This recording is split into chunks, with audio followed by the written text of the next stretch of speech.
අයිබෝවන් දුවේ පුතේ. අද ඔබ සමග අප සම්බන්ධ වෙන්නේ 7 වන ශ්‍රේණිය නැටුම් විෂයට අදාළව ඉගෙනුම් ගැන්වීම් කාර්යයක නිරත වෙන්නටයි. දුවේ පුතේ ඔබ දන්නවා හොඳටම දැන් 6 වන ශ්‍රේණියේදී අපි ලිඛිත වගේම ප්‍රායෝගික කොටස් වල නිරත වුණා. ඒ වගේම 7 වන ශ්‍රේණියේදීත් අපට ලිඛිත සහ ප්‍රායෝගික කොටස් වල අභ්‍යාස කරන්න අවශ්‍යතාවයක් ඇති වෙනවා. එයින් අප මේ සඳහා සූදානම් වෙනකොට ඔබට හැකිනම් ඔබ ඉන්න ස්ථානය ඉතා පහසු හොඳ අවකාශයක් තියෙන ඉඩ ප්‍රමාණයක් සකස් කරගනිමු. ඒ වගේම තමයි ඔබ මේ ප්‍රායෝගික කාර්යයන් ඉෂ්ට කර ගැනීමට පහසු ඇඳුම් කට්ටලයක් සකස් කරගනිමු.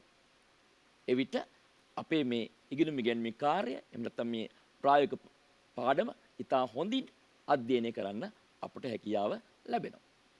7 ශ්‍රේණිය නර්තනය පාඩමේ අප විෂය නිර්දේශානුකූලව මේ ආකාරයට අපි වෙන් කර දක්වනවා. නිපුණතා මට්ටම 2 5. නිවැරදි අංගහාර අනුගමනය කරමින් සාම්ප්‍රදායික නර්තන අංග ප්‍රදර්ශනය කරයි.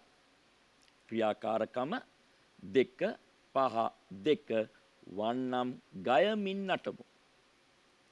එතකොට දුවේ පුතේ වන්නම් ගයමින් නැටීම තමයි අද අපේ පාඩමේ මුඛ්‍ය පරමාර්ථය වන්නේ. අපි 7 වන ශ්‍රේණියේ පළමුණු වාරය තුල ගායන පාඩමේදී අපි එක්තරා ගායනයක් හොඳින් අවබෝධ කරගත්තා. අපි මදක් මේකට අහුම්කම් දීලා බලමු.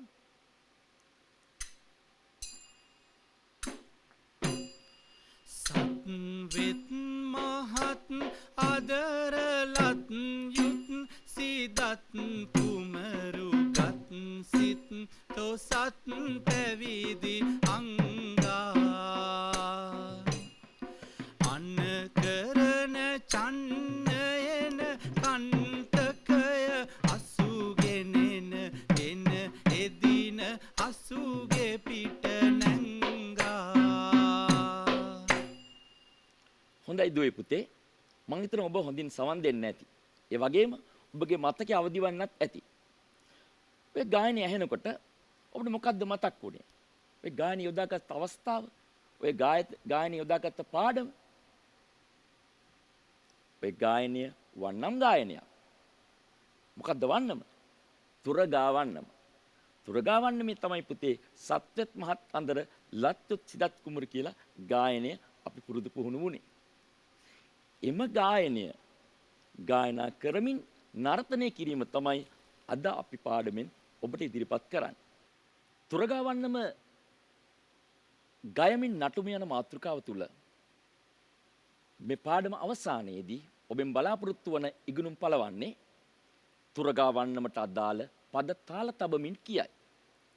ගායනා කරමින් වන්නම නර්තනය කරයි. නියමිත අංගහාර අනුගමනය කරමින් බෙර වාදනයට අනුව ගයමින් වන්නම නර්තනය කරයි. ඒකල හා සාමූහික වශයෙන් නර්තනය කරයි. මෙන්න මේ ඉගෙනුම් ඵල අපේ පාඩම අවසානයේ ඉෂ්ට කර ගැනීම තමා අපි මේ අභ්‍යාසයේ යෙදෙන්නේ. මේ අරමුණ සඳහා ළඟා වීමට අපි 6 වසරේදී හඳුනාගත් උඩරට වන්නමේ ආකෘතිය නැවත සිහිපත් කරමු. සාම්ප්‍රදායික උඩරට වන්නමක් ඉදිරිපත් කිරීමේ අනුපිළිවෙල එහෙම නැත්නම් ආකෘතිය එහෙම නැත්නම් අන්තර්ගතය කොටස් 6ක් වෙනවා. බෙරපදය, තානම, කවිය, කස්තිරම, සීරුමාරුව, අඩව්ව ආදී වශයෙන් අපි මේ තුරගා වන්නම සම්පූර්ණයෙන් අවසන් කළ හැකි වෙනවා. මේ ගායනය එක වන්නම නර්තනය කරන ආකාරය අනුපිළිවෙල තමයි මා මේ ඔබට ඉදිරිපත් කළේ. දැන් මේ ආකෘතිය සම්පූර්ණ කර ගැනීම සඳහා මේ වන්නම පුරාවටම අපි මේ වන්නමට අදාළ තාලය එහෙමත් නැත්නම් තිත අපි අවබෝධ කරගන්න ඕනේ. මම හිතන්නේ දුවේ පුතේ ඔබ 7 වසර පළවෙනි වාරයේදී දෙතිතේ තාල රූපය හඳුනා ගන්නට ඇති. දෙතිතේ තාල රූපේ සුළු මැදුම් දෙතිත තාලය තමයි මේ තුරගා වන්න මේ තාල රූපය වශයෙන් අපි යොදා ගන්න. සුළු මැදුම් දෙතිත තාල රූපය මාත්‍රා 2 3 ආදී වශයෙන් තමයි තාල රූපය අපි යොදා ගන්න. මේ සඳහා දොන් ජින්ත ගත දොන්ත යන බෙර පදය අපට යොදා ගන්න පුළුවන්. දැන් බලන්න පුතේ දොන් ජින්ත ගත දොන්ත යන බෙර පදය අපි තාල තැබීමෙන් මේක මනාව අවබෝධ කරගන්න පුළුවන්. දොන් ජින්ත ගත දොන්ත දොන් ජින්ත ගත දොන්ත දොන් ජින්ත ගත දොන්ත දොන් ජින්ත ගත දොන්ත. දැන් දුවේ පුතේ ඔබ අපත් සමග මේ තාල තැබීමට සහභාගී වෙන්න ඕනේ. ඔබට තාලම් පොටක් නොතිබුණත් ඔබ අත්ල තැලීමකින් හෝ මේ තාල තැබීම අවබෝධ කරගන්න. දොන් ජින්ත ගත දොන්ත දොන් ජින්ත ගත දොන්ත දොන් ජින්ත ගත දොන්ත. හොඳයි දුවේ පුතේ, මම හිතනවා දැන් ඔබට 7 වසර පළවෙනි වාරය තුල හඳුනාගත්ත සුළු මැදුම් දෙතිත නැවත වරක් මතක් වෙන්න ඇති කියලා. මෙම සුළු මැදුම් දෙතිතේ තාල ලක්ෂණය අනුව තමයි දුවේ පුතේ තානම, කවිය, කස්තිරම, සීරුමාරුව, අඩව්ව යන වන්නමේ නර්තන කොටස් අපි ඉදිරිපත් කරන්න. වන්නම ආකෘතිය තුල අපිට හමු වෙනවා තානම, කවිය. මේ තානම සහ කවිය මේ වන්නම පුරාවටම නිවැරදි නාදමාලාව සහිතව ගායනය ආරක්ෂා කර ගැනීම අපට අවශ්‍ය වෙන කාරණයක්. අපිට මේක 7 ශ්‍රේණිය පළවෙනි වාරය තුල හොඳින් ගායනා කරලා අභ්‍යාසයේ නිරත වුණා. අපි මදක් ඒක සිහිපත් කරලිමු.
හොඳයි දුවේ පුතේ, මම හිතන්නේ ඔබේ මතකය නිනවදි වන්නට ඇති. ඒ තුරගාවන්නමේ නිවැරදි නාදමාලාව, තුරගාවන්නමේ තාල ලක්ෂණය අනුව වචන ඊටාම නිවැරදි ලෙස ශබ්ද කරමින් ඔබ තුරගාවන්නමය නිවැරදිව ගායනා කිරීමේ ශක්‍යතාව ඔබ තුළ ඇති වෙන්නට ඇති. දැන් දුවේ පුතේ මේ වන්නම ගයමින් නැටීමනේ අපේ මුඛ්‍ය පරමාර්ථය. එහෙමනම් පළවෙනිම තානමට අපි අපේ නර්තනය ඉදිරිපත් කරන්න සූදානම් වෙමු. මේ උඩරට වන්නමක පළමු තානමටත් කවිය ගායනා කරන සෑම අවස්ථාවකමත් ඉන්න මූලික ඉරියව්වක් තියෙනවා. ඒ මූලික ඉරියව්ව මණ්ඩියේ සිටින නර්තකයා මදක් දකුණු පාදයේ ඉදිරියෙන් තබා හස්ත චලන පමණයි මේ අවස්ථාවේදී සිද්ධ කරන්නේ. ඒ කියන්නේ තාලානුකූලව හස්ත චලන පෑමක් පමණයි තානමට සහ කවි ගායනයේදී සිදුවන්නේ.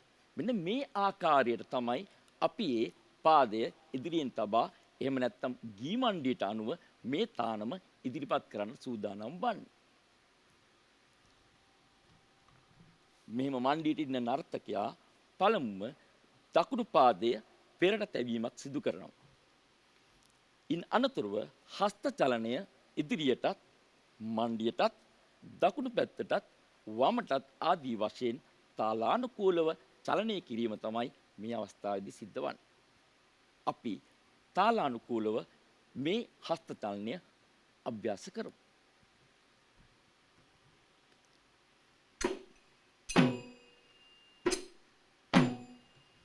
Don, in,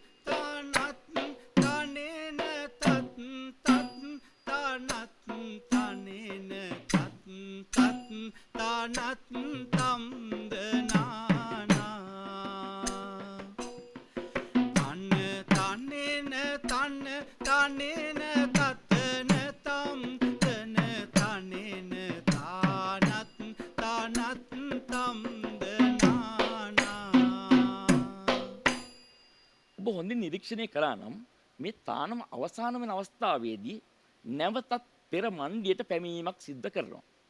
දකුණු පාදයේ ඔසවා නැවත මණ්ඩියට තැබීමේ අවස්ථාවක් මේ තානම අවසානයේ සිදු වෙනවා. මෙන්න මේ ආකාරයට.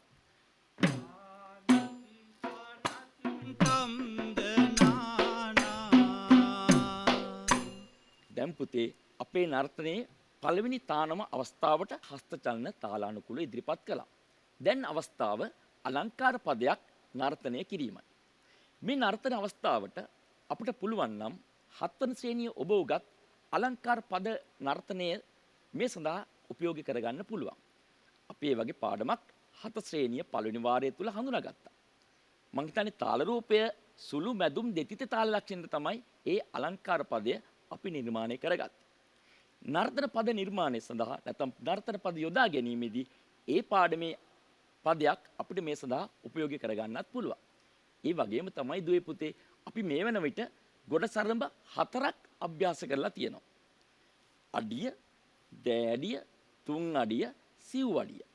මේ ගොඩ සරඹ පද යොදාගෙන වුණත් අපිට මේ පද නිර්මාණය කරගෙන අලංකාර පද නර්තනය කරමින් මේ වන්නම ඉදිරියට ගෙන යන්න පුළුවන්.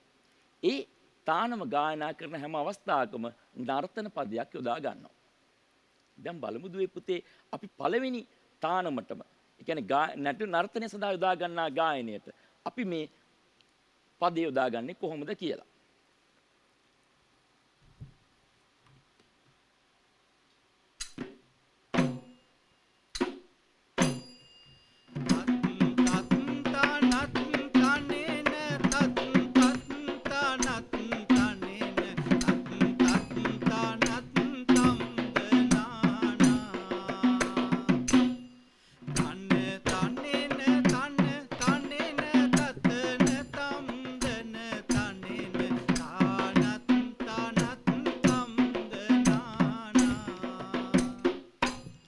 හොඳයි දුවේ පුතේ. මේ නර්තන පදය සඳහා තුන්වන ගොඩ සරඹයත් දෙවන ගොඩ සරඹයත් ඇසුරු කරගෙන තමයි ඒ නර්තන පදය නිර්මාණය කරගෙන තියෙන්නේ. දැන් අපේ ඊළඟ අවස්ථාව තමයි ඊළඟ කවි වාරය. දැන් කවියේ දෙවන කොටස ගායනා කරන අවස්ථාව. මේ අවස්ථාවේදී ඔබට මතක නම් අර පළමු තානමට හිටපු හස්ත චලනය තාලානුකූල හස්ත චලනයේ ඉරියව්ව තමයි අප මේ අවස්ථාවේදී යොදාගන්නේ. මෙන්න මේ ආකාරයට.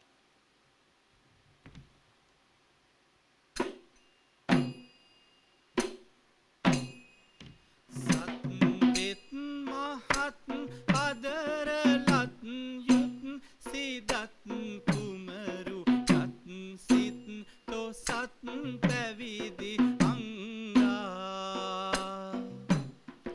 අන්න කරන චන්නයන කන්තකය අසුගෙනෙන එන යෙදුන අසුගේ පිට නැංගා බලන්න දුවේ පුතේ. තුන්වන ගොඩසරඹයයි දෙවන දෑඩියයි තමයි ඔහුගේ නර්තනය අපූර්වට ඒ අවස්ථාව සම්පූර්ණය කරේ. දැන් අපි මේ වන්නමේ ඊළඟ කවි අවස්ථාවෙන් පසුව ඉදිරිපත් වෙන නැවතත් නර්තන පදයකට තමයි යොමු වෙන්නේ. මේ නර්තන පදයක් ගොඩසරඹ 4 වන අඩියෙන් තමයි යොදාගෙන තියෙන්නේ. මෙන්න මේ ආකාරයට.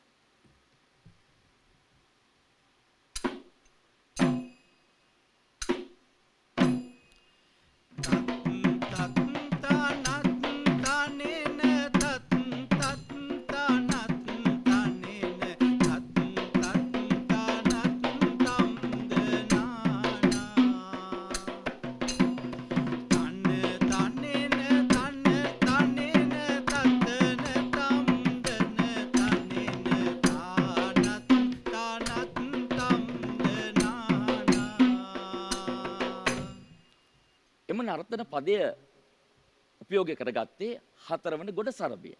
හැබැයි දුවේ පුතේ පොඩි වෙනසක් සිදු කරගත්තා. හොඳට අවකාශයේ භාවිතා කරමින් මේ ගොඩසරඹය ප්‍රාසංගික ඉදිරිපත් කරන්න හැකියාව ලැබුණා. හැම වෙලේම අපි උත්සාහ කරන්නට ඕනි අපි ඉදිරිපත් කරන අඩිය නවතාවයකින් අවකාශයේ භාවිතා කරලා ප්‍රාසංගිකව වැඩි ලකුණක් ලබා ගන්න අවස්ථාවක් අපි උපයෝගී කරගන්න ඕනි. දැන් ඊළඟට අපේ ඊළඟ කවි ගායන අවස්ථාව. මෙන්න මේ ආකාරයට අපි ආරම්භ කරමු.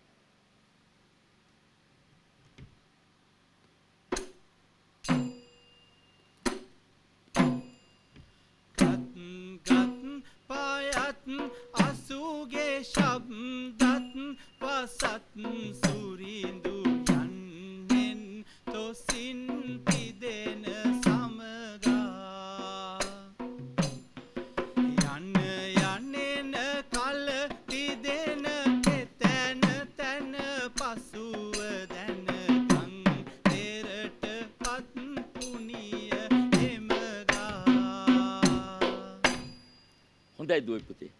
දැන් ඒ කවි ගායනයෙන් අනතුරුවත් නැවතත් අපිට හම්බුනේ තානම ගායනය. පසුබිමින් තානම ගායන විට අපි අලංකාර පදයක් නටන්නට ඕනේ. හැම විටම අපි හස්තචලනය කළමින් කවි ගායනය කරන විට නර්තකයා ඔහුට පසුබිමින් ගායනය කරමින් අඩිය නර්තනය කරන විට සහයෝගය ලබා දෙන්න පුළුවන්. මෙන්න මේ ආකාරයට.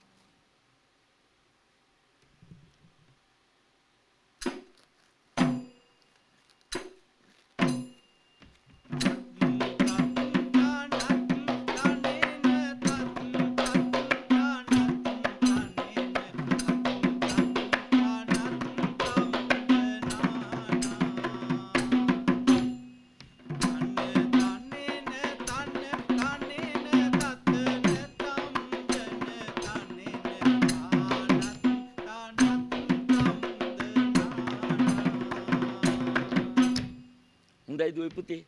දැන් ක්‍රමයෙන් මේ නර්තනය ඉතා උච්ච ආකාරයට ගොඩ නැගෙමින් පවතිනවා.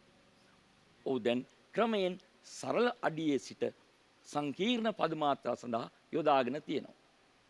අපි දැන් ඊළඟ කවි අවස්ථාවට යොමු වෙමු.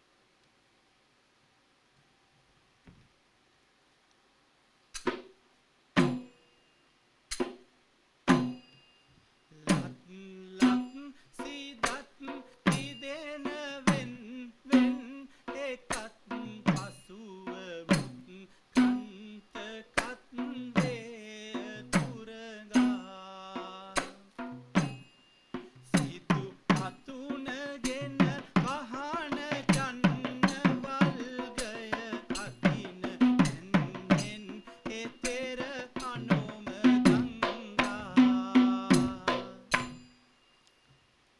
දැන් දුවේ පුතේ අපි හැම විටම කල්පනා කරන්න ඕනේ නිවැරදි අංගහාර ආරක්ෂා කරගන්න. හැබැයි අපි තාල ලක්ෂණය ආරක්ෂා කරගන්න ඕනේ. බෙරේට අහුම්කම් දීලා බෙරේ තාලයේ අනුව හස්ත පාදාංග හසුරවන්න හැම විටම උත්සාහ කරන්නට ඕනේ. දැන් අපේ වන්නේ මේ ඊළඟ අවස්ථාව.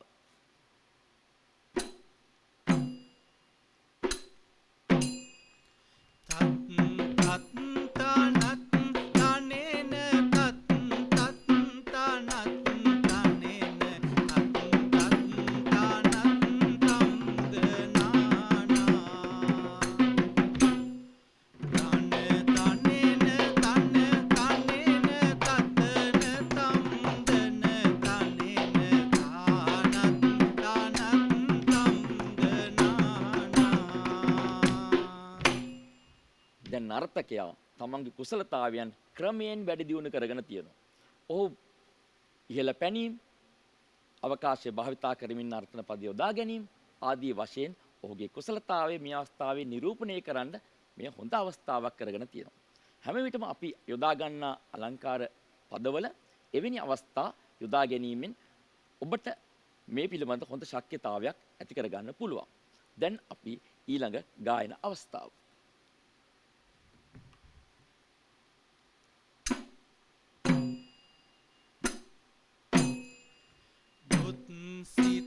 මහත් රුසිරුලත් යුත් සිදත් කුමරුගෙන් සත් රැගත් නිර්ත අංගා ඉදෙන පැනගිය ගංගින එතෙද අනගෙන බැතින එදුව නැන වර්ණයෙන් තුරගා. දැන් අපි නර්තන පද යොදා ගැනීමේ අවසාන අවස්ථාවට තමයි අවිලා තියෙන්නේ. ඉන් අනතුරුව තියෙන්නේ කස්තිරම නැටීම. දැන් මේ නර්තන පදය අපි සම්බන්ධ කරන්න ඕනි කස්තිරම නැටීම සඳහා සූදානම් වීමක් වශයෙන්. සාමාන්‍ය සාම්ප්‍රදායික සිරිත තමයි අපි අඩියෙන් ගමන් අඩියක් යොදාගෙන මේ නර්තන පදය යොදා ගැනීම. දැන් අපි ඒක පරීක්ෂා කරලා බලමු.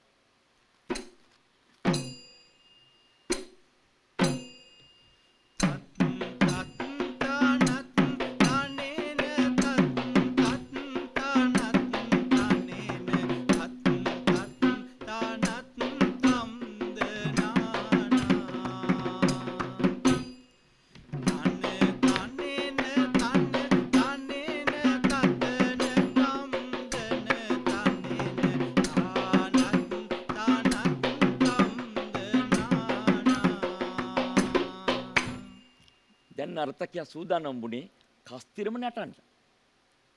දැන් මේ උඩරට නර්තන පදයක් අවසන් කරන්න පදය තමයි කස්තිරම. මෙන්න මේ ආකාරයට තමයි අපි තුරගවන්න මේ කස්තිරම හඳුනා ගන්න.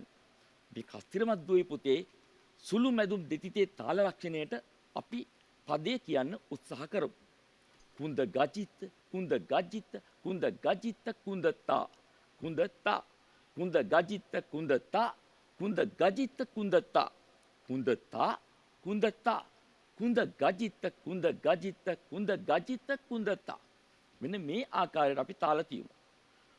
කුන්ත ගජිත කුන්ත ගජිත කුන්ත ගජිත කුන්දතා කුන්ත ගජිත කුන්ත ගජිත කුන්ත ගජිත කුන්දතා කුන්ත ගජිත කුන්දතා කුන්ත ගජිත කුන්දතා කුන්දතා කුන්දතා කුන්ත ගජිත කුන්ත ගජිත කුන්ද ගජිත කුන්දතා. දැන් පුතේ ඔබ මේ හඳුනාගත්ත කස්තිරම් පදය අපි නර්තනයට යොදා ගන්නට ඕනේ. අපි එකවරක් නටනට නිරීක්ෂණය කරලා බලමු.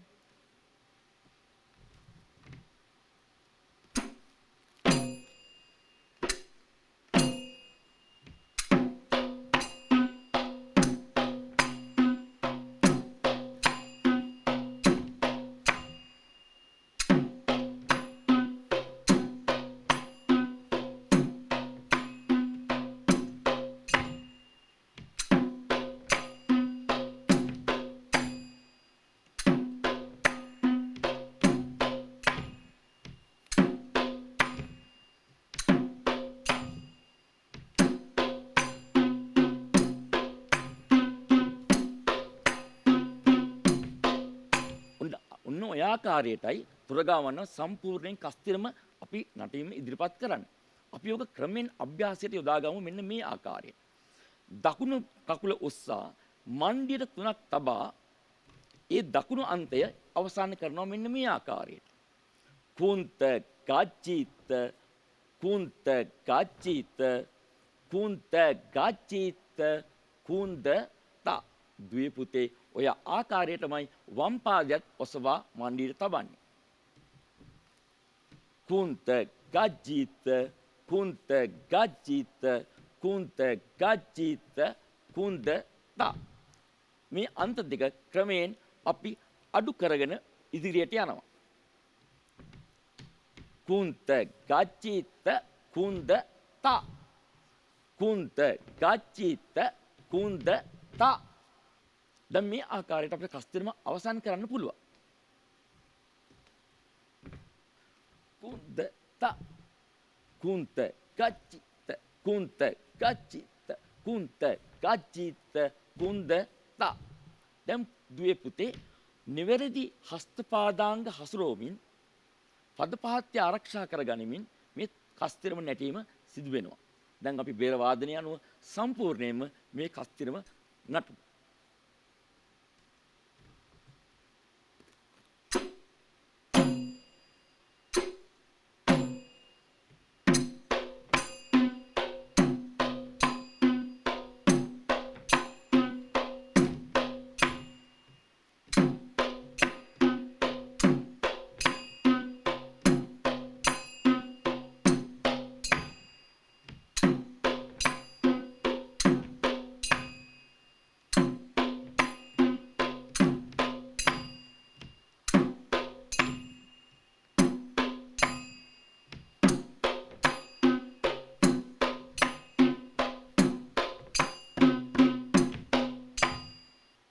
දැන් දුවේ පුතේ අපි 7 වන ශ්‍රේණියේ තුරගාවන්නම කස්තිරම දක්වා නැටීම අවසන් කළේ.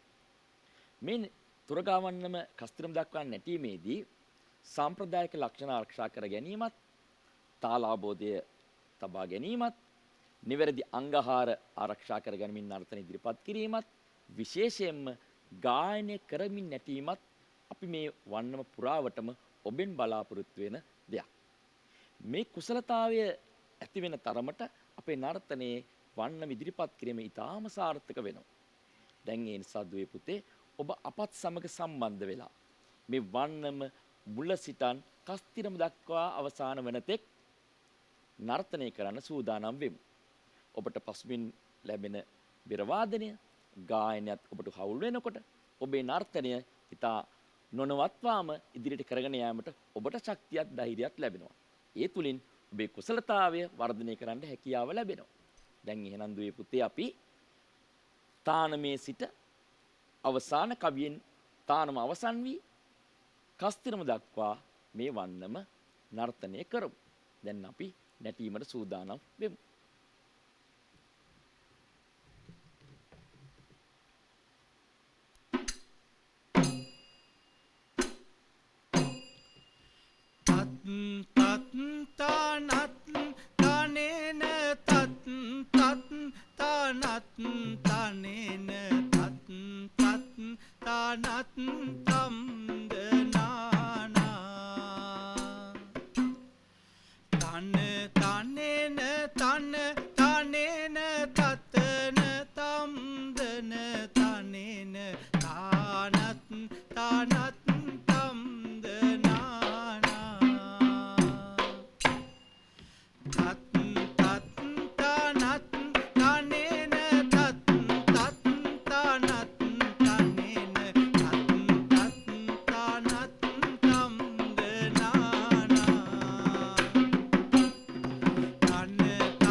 අන්න කරන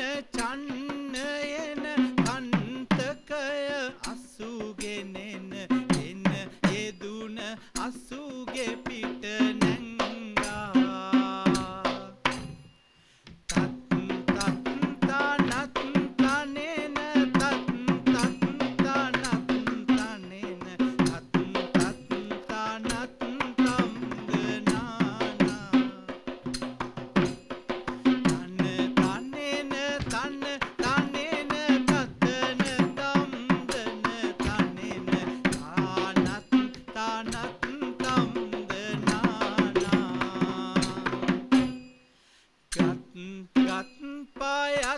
අසුගේ ශබ්දත් පසත් සුරිඳු යන්නෙන් තොසින් තිදෙන සමගා යන්නෙන කල තිදෙන එතැන තැන පසුව දැන යන් පෙරට පත් වුනිය එමගා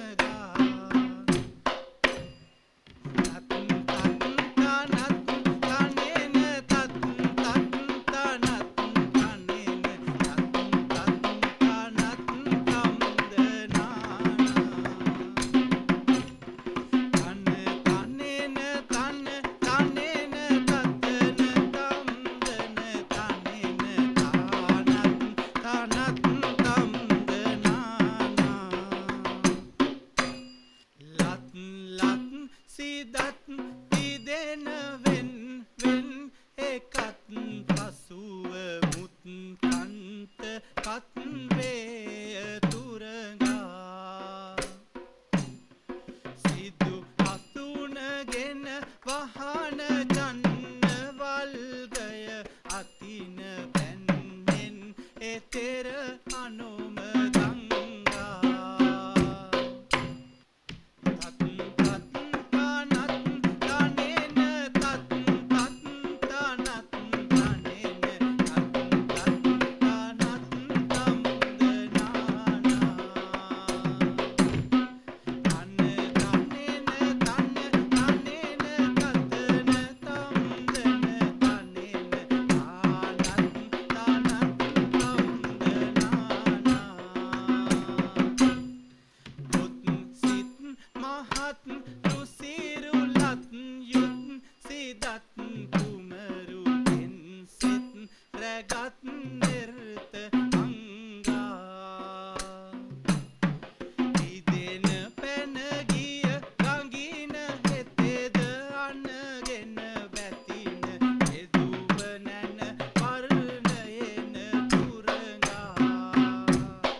හොඳයි දුවේ පුතේ මම හිතනවා ඔබ අපත් සමග සම්බන්ධ වෙමින් මේ නර්තනය නොනවත්වා කස්තිරම දක්වාම රංගනයේ යෙදෙන්න ඇති කියලා. මෙහෙම නටනකොට දුවේ පුතේ හොඳ මතක ශක්තියක් ධාරණය කරගෙන තියෙන්න ඕනි. පද මාත්‍රා පිළිවෙල ඒ පියවරෙන් පියවර කොහොමද වෙනස් වන්නේ? තානම කවිය ගායනා කරන විට ඒ ඉන්න ඉරියව කුමක්ද? පද හරියට උච්චාරණය වෙනවද? මේ ආකාර වශයෙන් අපේ හොඳ මතක ශක්තියක් සහ අවබෝධයෙන් යුතුව මේ නර්තනය ඉදිරිපත් කරන්නට ඕනි. ඒ වගේම තමයි මේ නැටුම ඉදිරියට ගෙන යාමේදී නිවැරදිව තාලාවබෝධය පවත්වා ගැනීමටත් විශේෂයෙන් බෙර වාදනය අනුව නැටීමේ හැකියාවත් ඔබ තුල උද්දීපනය වෙන්න ඕනේ කුසලතාවය. විශේෂයෙන්ම මෙහෙම දීර්ඝ වශයෙන් නැටීම, නොනවත්වා නැටීම, ඛණ්ඩනය නොවී නැටීම අත්‍යවශ්‍ය වෙනවා. විශේෂයෙන්ම ඔයාලගේ ඇගේම් කටයුතු වලදී එහෙම නැත්නම් ප්‍රායෝගික පරීක්ෂණවලදී ඔබ සතු කුසලතාවයක් තමයි පුතේ නොනවත්වා ඒ අදාළ ස්ථානයේ දක්වා නර්තනය ගෙන යාමට හැකියාවක් තිබීම. 7 වන ශ්‍රේණියේදී තුරගාවන්නම නොනවත්වාම කස්තිරම දක්වා නැටීමේ ශක්‍යතාව ඔබ තුල වර්ධනය වී ඇතැයි මා විශ්වාස කරනවා. එහෙමනම් දුවේ පුතේ අප මෙතෙක් වෙලා මේ තුරගාවන්නම ගයමින් නර්තනය කරපු ආකාරය ඔබ තුල මා පෙර සඳහන් කළ පරිදි ඔබ තුල ධාරණය වෙලා තියෙන අර ඉගෙනුම් ඵල තහවුරු වී ඇතැයි මං හිතනවා. එහෙමනම් මං ඔබගෙන් ප්‍රශ්න කීපයක් අහන්නත් අදහස් කරා. මේ ගැටළු වලට පිළිතුරු ඔබ තුලින්ම ඔබ මැන බලන්න හැකියාවක් තියෙනවා. ඔබට පුළුවන් පාසලේ ඔබේ මිතුරෙක් සමග මේ හුවමාරු කරගන්න. එහෙම නැත්නම් ඔබට අමතක වීම යමක් ඔබට අභ්‍යාසයේදී පැන නගුණු ගැටලුවක් ඔබගේ පාසලේ ගුරුතුමිය ගුරුතුමා සමග සම්බන්ධ වෙලා මේක ඔබට ගැටලු निराකරණය කරගන්නත් පුළුවන්. විශේෂයෙන්ම මේ අවස්ථාවන් වලදී ඔබ නිරතුරුවම නිර්වද්‍යතාවය රැක ගැනීමෙන් මේ නර්තනය සාම්ප්‍රදායික අංග ලක්ෂණ ආරක්ෂා කර ගැනීමෙන් ඉදිරිපත් කිරීම තමයි අවශ්‍ය වන්නේ. දැන් මෙන්න මෙහෙමයි මම ඔබෙන් අසන ගැටලු කිහිපය. කවි ගායනය සමගින් හස්තචලන යොදා ගන්නා ආකාරය ඒකලව ඉදිරිපත් කරන්න. දුවේ පුතේ මං ඒකලව ඉදිරිපත් කරන්න කියලා කිව්වේ ඔබට බොහෝ වෙලාවට ප්‍රායෝගික පරීක්ෂණවලදී තනියෙන් ඉදිරිපත් කරන්න විදිනවා ඔබේ කුසලතාවය. ඉතින් ඒ අවස්ථාවලදී කවි ගායනය කරමින්ම හස්තචලන යොදා ගැනීම මම මෙහිදී අපේක්ෂා කරනවා. ඊළඟට මම ඔබෙන් අහන්න කැමති තුරගාවන්නමට උචිත අලංකාර පදයක් නටන්න. උචිත අලංකාර පදයක් කිව්වහම පුතේ මේ දෙතිතියේ තාල ලක්ෂණ ආරක්ෂා වෙන ඔබේ අංගහාර නිවැරදිව ඉදිරිපත් කරන්න පුළුවන් පද මාත්‍රයක් යොදා ගනිමින් මේ අවස්ථාව සපුරන්න ඔබට හැකියාව තියෙනවා. මම ඊළඟට ඔබෙන් අහන්නේ තුරගාවන්න මේ කස්තිරම තාල තබා කියන්න. තුරගාවන්න මේ කස්තිරම තාල තබා කියන්න කියලා ඔබෙන් විමසුවාම ඔබ තාලම්පට බොහොම අති රැගෙන තිත් සහ තේ යන ආකාරයට තාලම්පටේ පියන්පත් එකට වැසීමෙන් තිත්ද තාලම්පටේ පියන්පත් විහිදී යන ආකාරයෙන් තේ යන ආකාරයෙන් තිත් තේ අනුගමනය කරමින් කස්තිරම පදය නිර්වැදිව තාල තබා කියන්න ඔබට හැකියාව තියෙන්නට ඕනේ. අවසන වශයෙන් මම ඔබෙන් අහනවා අවසාන කවිය පදය හා කස්තිරම සම්පූර්ණයෙන් සාමූහිකව හෝ ඒකලව ඉදිරිපත් කරන්න. අවසාන කවිය පදය හා කස්තිරම අවසාන කවි ගායනයත් සමගම සම්බන්ධ වෙන්න ඕනි. අවසානයේ නටන පදයක් අතරමැද ඛණ්ඩනය වීමක් වෙන්න බෑ. එහෙම වුණොත් ඔබේ ශක්්‍යතාවයට හානියක්. ඔබේ කුසලතාවයෙන් වෙන බලන අවස්ථාවක්. එම නිසා අවසාන කවියත් පදයක් කස්තිරමත් නිරන්තරයෙන් ගලාගෙන ආකාරයෙන් බෙර වාදනයට අනුව ඔබ නිවැරදිව ඉදිරිපත් කිරීම ඔබ සතු කුසලතාවයක්. ඉතින් දුවේ පුතේ මේ තුරගාවන්නම සම්පූර්ණයෙන්ම නැටීමේ හැකියාවක් ඔබට අපි ඉදිරියේදී හඳුන්වා දෙන සූදානම්. ඒතෙක් ඔබට දැනට පුළුවන් තුරගාවන්නම තානමේ සිට කස්තිරම දක්වා නැටීමේ කුසලතාවය සම්පූර්ණ කරගන්න. එහෙමනම් මම ඔබට ආරාධනා කර සිටිනවා නිරන්තර අභ්‍යාසයෙන් යුතුව මේ තුරගාවන්නම ඔබට හැකි අවස්ථාවක පද මාත්‍රා සිහිපත් කරමින් ඒවා අභ්‍යාස කරමින් මේ නර්තනය ඉදිරිපත් කරන්න උත්සාහ කරන්න. ඔබට නිරන්තරයෙන්ම මේ තුරගාවන්නම නැටීමේ හැකියාව ලැබෙනවාමයි.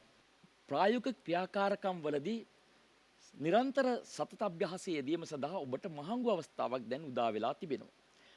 YouTube channel NIA නාලිකාව වෙත පිවිසීමෙන් ඔබට මේ සතත අභ්‍යාසය යෙදෙන්න හැකියාව තියෙනවා. එහෙනම් පුතේ අපි නැවතත් දවසක මෙවැනි ප්‍රායෝගික ක්‍රියාකාරකමක හමු වෙමු. ආයිබෝවන්.